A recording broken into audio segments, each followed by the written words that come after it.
ডোমজুর সলব ডাঁশপাড়া এলাকায় জঙ্গলের ভিতর থেকে 4.5 বছরের শিশুর দেহ উদ্ধারকে ঘিরে চাঞ্চল্য। ঘটনাস্থলেই ডোমজুর থানার পুলিশ। ডোমজুরের সলব ডাঁশপাড়া এলাকায় একটি বছর চারেকের শিশুকে সকাল থেকে খুঁজে পাওয়া যাচ্ছিল না, এমনটা এলাকাবাসী জানান। শিশুর নাম শেখ আয়ুষ। সকাল 9:30 থেকে তাকে খুঁজে পাওয়া যাচ্ছিল না। দীর্ঘ 3 ঘন্টা খোঁজার পর বেলা 12টার সময় তার এক দাদু মাঠে কাজের জন্য যাচ্ছিলেন। তখনই দেখতে পান একটা শিশু উপর হয়ে পড়ে রয়েছে জঙ্গলের ভিতর। তৎক্ষণাৎ তিনি শিশুটিকে উল্টে দেখেন। শিশুটির গায়ের শার্ট তার গলার মধ্যে বেঁধে তাকে শ্বাসরোধ করে হত্যা করা হয়। শরীরের একাধিক জায়গায় পোড়ার দাগ, এমনটাই জানান সেই এলাকাবাসী। এরপরই তাকে বাড়ি নিয়ে আসা হয়। এই দৃশ্য দেখার পর এলাকায় চাঞ্চল্যের সৃষ্টি হয়। এই ঘটনার খবর পেয়ে ডোমজুর থানার পুলিশ ও র্যাব আসেন ঘটনাস্থলে।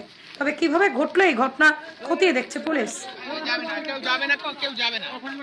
হ্যাঁ, আমি তুলেছি। কি অবস্থা দেখলেন? ওখানে উপর হয়ে পড়েছিল, রক্ত মাখায়। আমি তুলে নিয়ে এসেছি। কেউ গলাটায় জামা দিয়ে বাঁধা ছিল।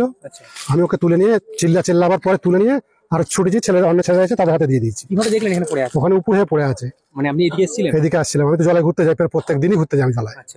তখনই দেখতে পাই। তাছাড়া আসার পথে, যাওয়ার পথে দেখতে পাইনি, আসার পথে দেখতে পাই। বাচ্চার কোন জায়গায় ক্ষত আর কোন জায়গায় না, ওই পিঠে আছে, হেঁচড়ে আছে। আর মুখে পিঁপড়ে ধরেছিল। হ্যাঁ, চিনবো না, নাতি তো আমাদের সম্পর্কে। কি মনে হচ্ছে? আমার মনে হচ্ছে মার্ডার কেস। এটা আমি একদম ভালোভাবে বলছি, এটা মার্ডার কেস। নাহলে ওরকম করবে কেন? কোনো আত্মীয় স্বজন সেটা আমার কোনো ধারণা নেই। ওটা আমার ধারণা নেই। খোঁজা হচ্ছে 10টার সময়। তার মানে ওদের একটা ও বাড়ি আছে, সেখানে থাকে ও সারাদিন। এবার স্কুলে যাওয়ার টাইম হয়েছে, তখন মা খবর পেয়েছে ওরে আছে, জিজ্ঞেস করো। তখন আর বলেছে নেই। তখন থেকে খোঁজাখুঁজি শুরু হয়েছে। বাচ্চাকে এদিকে ঘুরে ওরকম রাত্রে ঘুরে দাদির সাথে থাকে। ওই আশপাশ আমাদের ওইখানটা আশপাশে অনেক ছেলে ঘুরে, বাচ্চা 10-15টা বাচ্চা আছে, সবসময় রাত 10টা-11টা অব্দি ঘুরে। কিন্তু ওই হঠাৎ করে এরকম দেখা যাচ্ছে কিছু। আপনি প্রথম দেখলেন? আমি প্রথমে এসে দেখেছি। কটার সময় দেখেছেন? তখন প্রায় 12টা বাজে। আচ্ছা, 12-12:30 বাজে। আজান দিচ্ছিল, আমি জলাই ছিলাম। না, তখন 12:30 বাজে। পুলিশ এখন কিছু বলেনি। 12:30 সময় আমি সেটা আমি। আমার নাম ইসরাইল জমাদার। আমার নাতি হয়, আমার দাদু। দেখলাম বলতে ওখানে মার্ডার করে ফেলে দিয়েছে। মুখে মেরেছে, পিছনে হাত বেঁধেছে, গলায় এ করেছে, পিছনে সব পুড়িয়ে দিয়েছে। তারপরে সব জায়গায় খোঁজাখুঁজি পরে আমরা ওখান থেকে পেলাম। কখন থেকে নিখোঁজ ছিল? 9:30 থেকে। হ্যাঁ, 9:38 পেয়েছি। তখন প্রায় 12:30 হবে। বাচ্চার বয়সে বছর 3 হবে। আর কত বয়স? ওটা 4 বছর ধরে। আয়ুষ, শেখ আয়ুষ। বরকা, শেখ বরকা।